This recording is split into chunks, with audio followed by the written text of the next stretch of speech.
అనుదిన నిత్యజీవపు మాటలు. దేవుని నామానికి మహిమ కలుగునుగాక. దేవుని వాక్యాన్ని చదువుకుందాము. ఆయన శాసనములను గైకొనుచు పూర్ణ హృదయముతో ఆయనను వెతుకువారు ధన్యులు.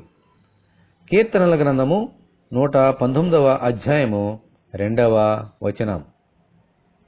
యెహోవా తమకు దేవుడుగా గల జనులు ధన్యులు అని దేవుని వాక్యము సెలవిస్తోంది. ఈ ధన్యతలో మనము కొనసాగింపబడాలి అనంటే ఆయనను పూర్ణ హృదయముతో ఆయనను వెతకాలి. ఆయనను వెతకాలంటే పూర్ణ హృదయముతో పూర్ణ మనసుతో ఆయనను ప్రేమించాలి. ఆయనను ప్రేమించాలంటే ఆయన శాసనములను ఆజ్ఞలను మనము గైకొని వాటి ప్రకారముగా జీవించాలి. అప్పుడు మన జీవితాలు ధన్యకరముగా ఉంటాయి. ఆయన మహిమ కొరకు మనము జీవించగలుగుతాం.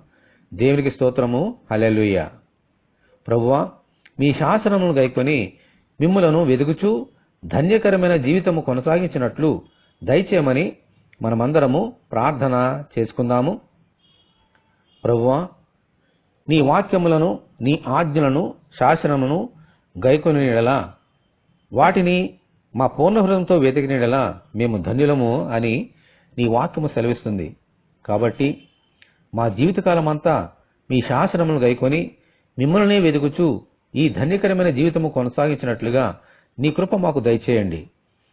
ఈ వాక్యం వింటనని బిడ్డలందరినీ కూడా అలాగూ దీవించమని యేసు అతి పరిశుద్ధమైన నామములో ప్రార్థన చేస్తున్నాము తండ్రి.